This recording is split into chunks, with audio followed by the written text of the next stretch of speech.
Kumusta muli mga ka-creepy? Ang ating kwento ngayon ay buhat kay Jenny ng Cebu. Kumusta po?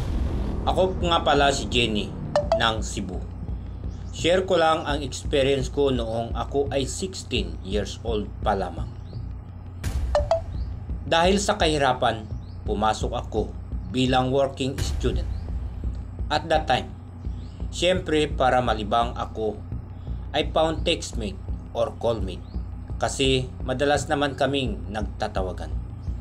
Hanggang naging kami na pero walang chance na mag-meet kami.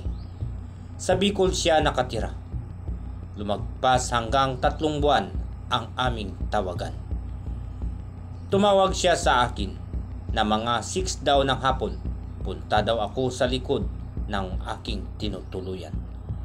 Nang tinignan ko ang likod ng aking tinutuluyan, puro lang naman mangga at ang tahimik pa. Nang tinawagan ko siya ulit, naka-off naman ang sipi niya. Kinabukasan, tumawag siya sa akin. Namimiss niya raw ako. Ha? Halos araw-araw kaming nag-uusap. Sabi niya 1 week daw siyang hindi nakakatawag sa akin. Kasi na-hospital raw siya. Kinabahan na ako at may dalang takot. Isang gabi at wala akong pasok. 6 to 1 a.m. kami nag-uusap. Di ba ang tagal?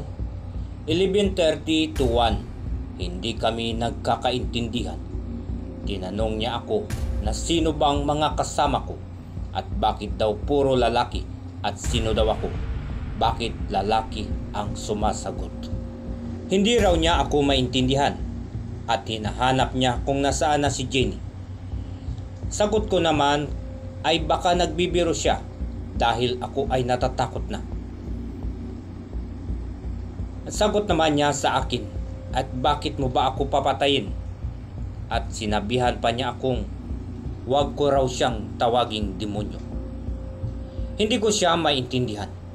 Iba ang nakakausap niya sa sipi at lalaki ang boses, pero ako naman ang kausap niya.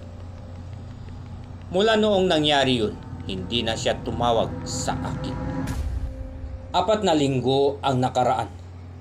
Tinawagan ko siya kasi namimiss ko na siya.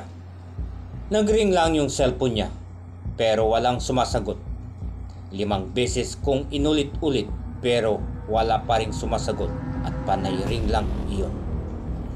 Siya nga po pala, kung bago ka pa lang sa channel na ito, maaari bang paki-subscribe na rin at pakipindot ang like, share, ganun din ang notification bell para lagi kang updated sa mga susunod pang video.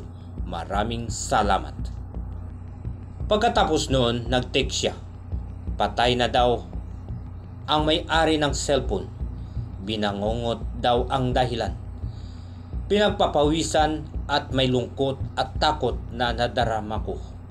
Umalis ako sa aking pinagtatrabahuhan kasi ang feeling ko, engkanto na ang nakatira sa likod ng aking tinutuluyan. Ikaw ba na nakikinig ngayon? May experience ka ba na ganito?